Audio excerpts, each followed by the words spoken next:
The recording. Welcome, welcome. Thank you for staying with me during a difficult time. Puppy was really good.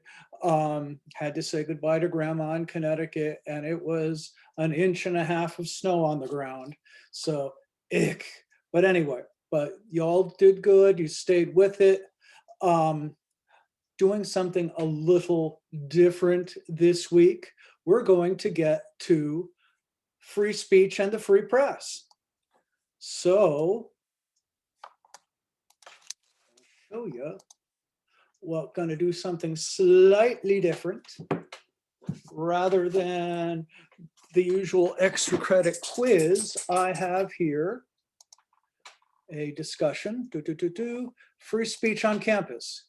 All you have to do is respond to one of these real life situations.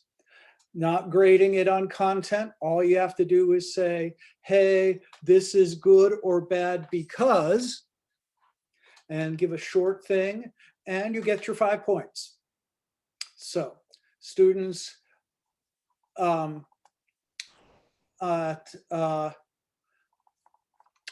one university that I know of, the school said the student newspaper should not report sexual assault because it makes the school look bad. What should the school do? Here's another one. Duke University refused to recognize the student group crew. Some of you may be members here because they don't allow gay and lesbian members. It's a private university. Are they being denied their free speech? White supremacists had racial slurs here on campus. They were allowed to do so. Do I have more? Yep, student government person was pro-Trump and they made her step down from student leadership. Here we have here, right here at UTC. Beloit College had the founder of Blackwater come in and school said, nope, shouldn't come here. University of Alabama, Dean of Students, said that the police, says the American flag represents a systemic history of racism and police are part of that system. He had to resign as Dean of Students at the University of Alabama. Some of this is cancel culture, some of it isn't. Guy in Harvard fired for helping out, what's his name, Weinstein, the sex harasser. Constitutions were not allowed to be distributed on campus because they didn't do it in the right place. They're supposed to do it in a free speech zone. We have those on our campus. There are only certain places you can protest. And Maryland said, F Duke on t-shirts, and they were not allowed to do so. So here's a whole bunch of real life free speech situations on campus. Look at them, respond to one. Say it's good, say it's bad. Again, trying to make this relevant. So again, I'm not grading on content, but I'm trying to make the stuff in the Constitution seem relevant to real life.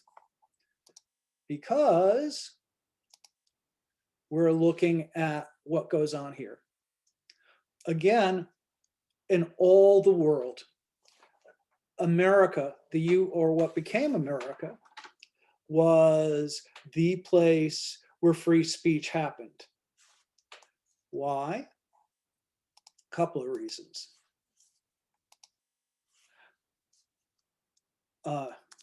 Distance from England. King was far away. If anything did happen,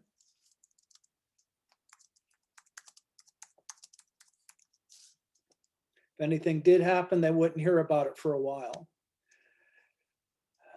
educated, dense population. In Canada, where the French were, and Mexico, where the Spanish were, they didn't have too many big cities. In America, you had a dense population of people who came to stay, and they read and wrote a lot. And you didn't have that in other places in America, other in North America or South America. And they came for religious freedom. Religious. You had Catholics in Maryland. You had the Dutch in New York, and the Swedes in Delaware.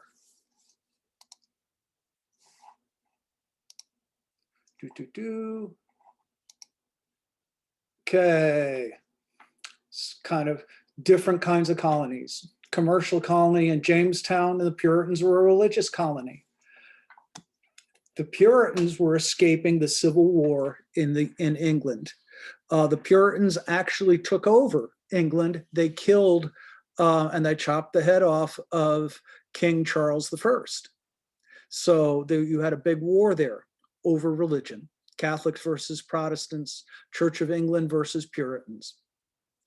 In New York, you had a commercial colony, nothing to do with religion, all about business. And New York is all about business, and the English took it over in 1664. Press in the colonies, 1640s, first ones in Boston, mostly religious. First newspaper, 1690. And then the New England Courant in Hartford, Connecticut, founded by James Franklin, and he hired his little brother, Ben. Franklin was a thing.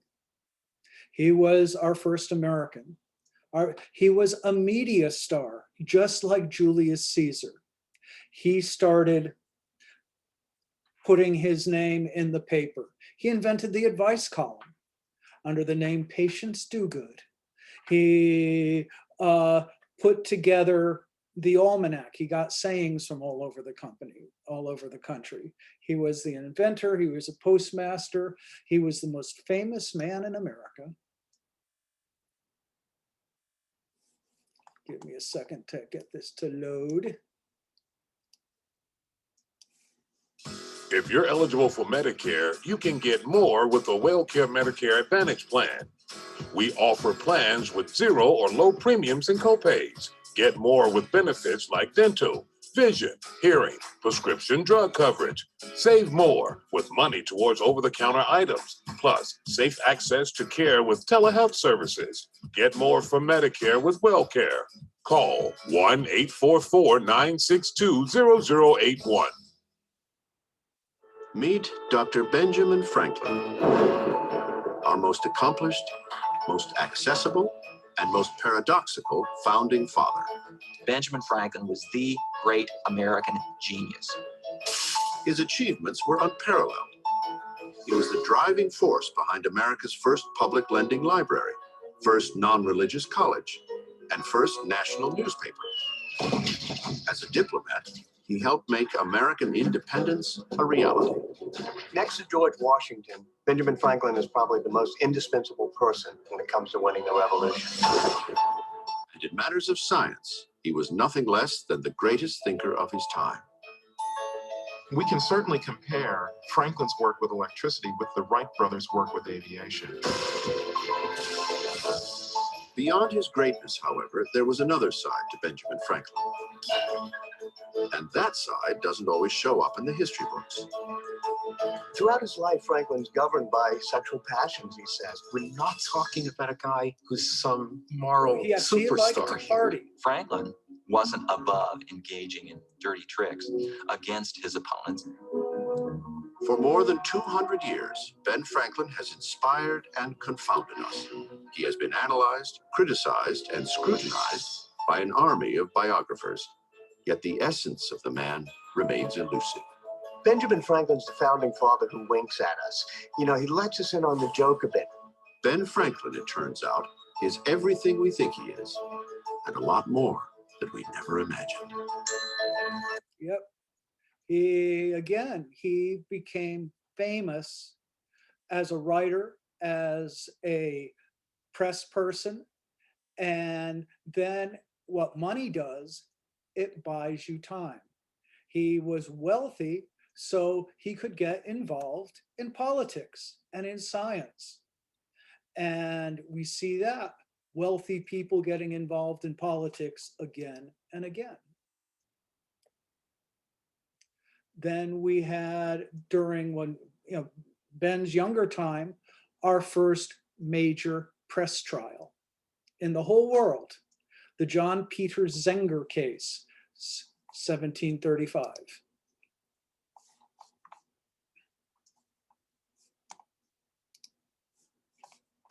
In the early colonial years of America, there weren't many restrictions by Great Britain as long as they didn't do anything that would be in the intent of usurping the power of the king's rule over the colonial regions. Right. Thus, this gave the colonists the freedom to do what they pleased. Although, as time went on, you could print what you want. The king was far away. And what happened is this one printer, Peter Zenger, ran a printing 27. press. In his early teens, his father decided to take the family Right, and then he was from Germany, came, in his ran the administration. printing press. 7 years after his apprenticeship, Zenger begins the New York Weekly Journal, the only other newspaper being his former master's. Now, Zenger was not like William Bradford in the sense that he disapproved of Governor Cosby, since the governor had done. The governor's name was William Cosby. Yes, Bill Cosby was the governor, and he was accused of taking money from the king and putting it in his own pocket. Things such as fire New York's Chief Judge Lewis Morris for ruling in a case not in favor of Governor Cosby. By Cosby doing this, he incited the creation of the New York Weekly Journal, with the members of it being Zenger as the newspaper's printer, along with Lewis Morris, attorneys James Alexander and William Smith, with Alexander being the editor of the newspaper. In their articles, they came to accuse the governor of tyranny and as a violator of people's rights. In response to Governor Cosby, and during 2 months, Zenger. And so Cosby puts Zenger in jail for criticizing the governor, but A, the governor was a crook, but B, the governor said he could do that. And another thing, Zenger did not write any of this. He ran the printing press. His attorney, James Alexander, and another attorney, William Bradford, wrote the pieces, but it was Zenger who was responsible because he ran the press. And it's like that today. If you put something on social media, it's not Mark Zuckerberg who gets sued, it's you. So you are responsible for what you put on the media. Accusations, he came to have John Peter Zenger arrested and sent to jail. Another action that he decided to take was to burn the newspapers before they were able to be distributed to the New York populace. Right. That week, the newspaper missed one publication, but the week after, they rectified this by printing an apology and explanation as to why they failed to publish the New York Weekly Journal. Okay. Anyway, so Zenger goes to jail, and then he asks for a trial, saying, and at trial, in front of the jury, he says, but the governor is a crook. He claimed, and his lawyer, who actually wrote the piece anyway, said, if it is true, then it's legal. And the governor can't do a damn thing if what you print in the press is true. Lawyer, great repute, came to show that the attempt to prosecute a newspaper came to show that the issue. I don't know why that has that. Demonstrate the abuses of power in the strongest terms, to put their neighbors upon their guard against the craft or open violence of men in authority, and to assert with courage the sense they have of the blessings of liberty, the value they put upon it. Bottom line is the jury agreed with Zenger. saying that you don't go to jail if what you say is true. If it established the right to say truth to power. First time in the world that ever happened, where lawyers and a jury say truth is more powerful than the king or the governor. And you have a right to say the truth to the powerful. So that was a big deal. And he got out. And the whole world watched. You know, that wow, this idea was big in England, in France, established truth as a defense and freedom of the press. You can say what you want as long as it's true. And then we have the revolution. Newspapers had a variety of impacts on the war, but I think the primary one is the fact that they kept people engaged in the war, even when the fighting was far away, because people really wanted to know what was going on. They wanted to know about the battles and who was winning and who was losing, and newspapers were the #1 source for them to gain that information. And I mean, it's really pretty amazing when you think about it. I mentioned that, you know, the Boston Gazette and the Massachusetts Spy were important newspapers all the way through the war. There wasn't much fighting in Massachusetts after 1776, but the people remained interested. They wanted to know what was going on, and the newspapers were their source for their information. And that's true through all the colonies. For them to know what was going on in New York or Boston or, you know, South Carolina when the fighting went south, the newspapers provided the information, the knowledge, and kept people engaged. And as long as they're engaged, they're fighting. There we go. That if you, stop. If you, if you're in Boston, you're reading in the newspaper what's happening in Virginia and South Carolina. It helped, the newspapers helped make this a country because we're reading the same things. Before the media, did you care what happens in another state? No. But all of a sudden you do, because they're reading about it in the media. So the media help make this country a nation. Then we have Thomas Paine. Speaking of media stars. The sun never shined on a cause of greater worth. 'Tis not the concern of a day, a year, or an age. Posterity will be affected, even to the end of time. The writer of those words was an Englishman who had immigrated to the New World only a few months before the clash at Lexington and Concord. He was self-educated and penniless. At age 38, Thomas Paine had been a tutor, tobacconist, grocer, and corset maker, and he had failed at everything except troublemaking. While he was in London, he enjoyed taking on everyone as a kind of 18th century Socrates. He was in the marketplace arguing with everybody. He became a tax collector, was fired from his job when he was caught handing out petitions to members of parliament asking for higher pay for the tax collectors. In London, Paine's appeals on behalf of underpaid civil servants caught the attention of Benjamin Franklin, who was there as an agent for several colonies. After meeting Paine, Franklin recommended him as an ingenious, worthy young man and sponsored his immigration to America. Once in Philadelphia, Paine began to write a pamphlet promoting the radical idea of American independence. Thomas Paine had suffered all his life under England's class system, and he spared no venom in his writing. See, Paine was aptly named. He was a gadfly. He was a provocateur. He was a pain in the butt. But when we came to this country, he had this idea that we should be a separate country. The revolution was about taxes.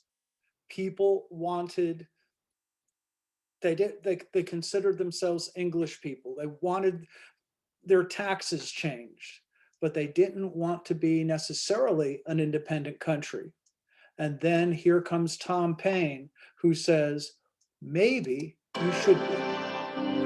In January of 1776, after virtually every typesetter in Philadelphia had refused to touch his Friesness work, a rebel printer finally agreed to publish it. Common Sense was its down-to-earth title.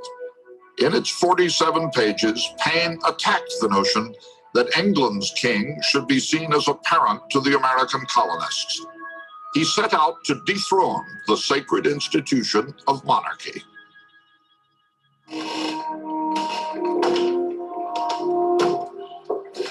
When it came out, Common Sense sold 120,000 copies in the first 3 months. And over the course of several years, it sold 500,000 copies. This was the equivalent, or almost the equivalent, of the Bible. Common Sense was read aloud from street corners and pulpits, in taverns, parlors, and schools. The brilliant pamphlet was published anonymously. People speculated it had been written by Samuel Adams, John Adams, or even Benjamin Franklin.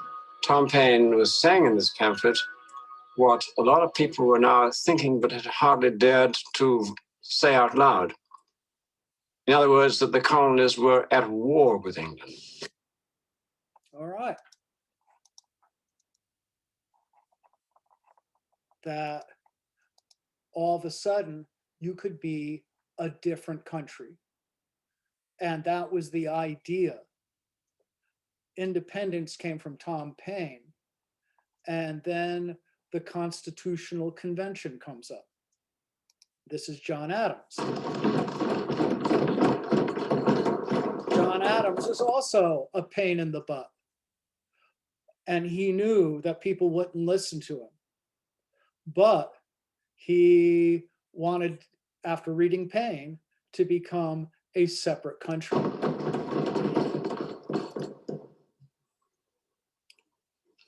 President recognizes Mr. Adams of Massachusetts.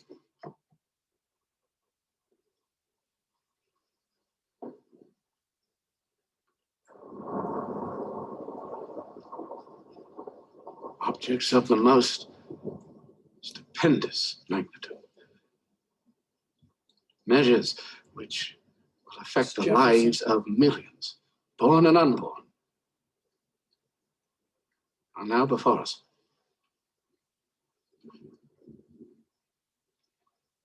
We must expect a great expense of blood to obtain them.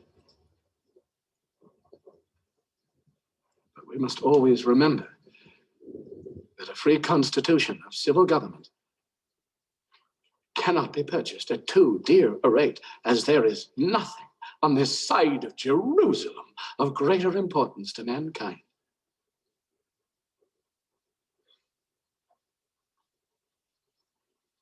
My worthy colleague from Pennsylvania has spoken with great ingenuity and eloquence. He has given you a grim prognostication of our national future. But where he foresees apocalypse, I see hope.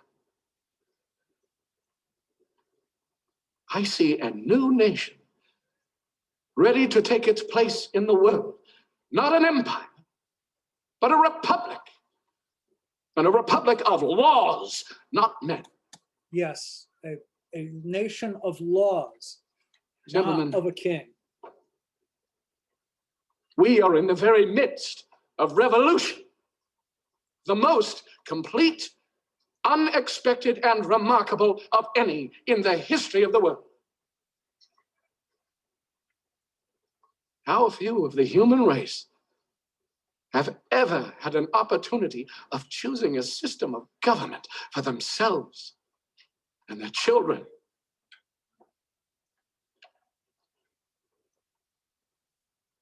I am not without apprehensions, gentlemen.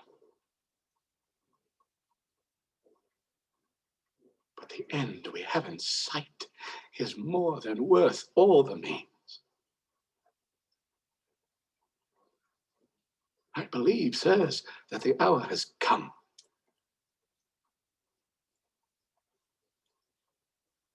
My judgment approves this measure, and my whole heart is in it. All that I have, all that I am, and all that I hope in this life, I am now ready to stake upon it.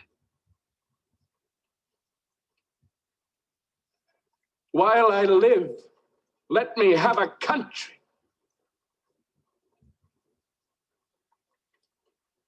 A free country. And that's what we've been fighting for ever since. But we were the first and only free nation in the world. And a lot comes from the free press.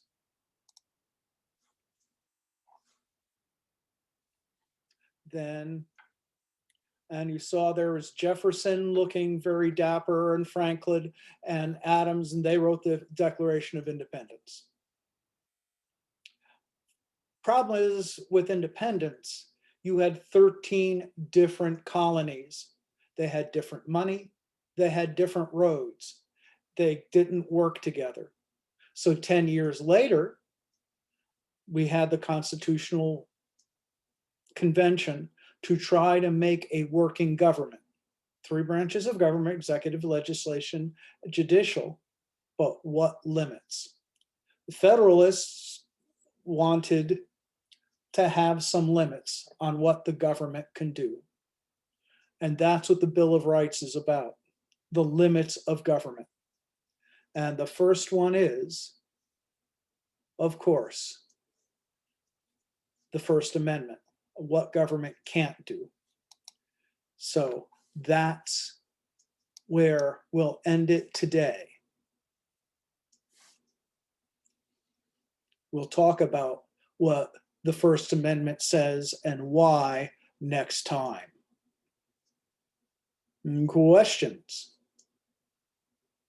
And then we'll talk about it in class, and then you can see how we use it in real life in the little homeworky assignment. Again, 5 points for just doing it. Anyway, hope you have a good couple of days. Thank you for staying with me, and I appreciate your presence. Thank you very much. Thank you. Thank you. I had a question about the discussion board. Yes. How many words are you wanting it to be? 15, 20, as long as you. Okay. No. Okay, big, that sounds good. I Thank just you. want you to think. I just want you to think. Okay, perfect. Thank you.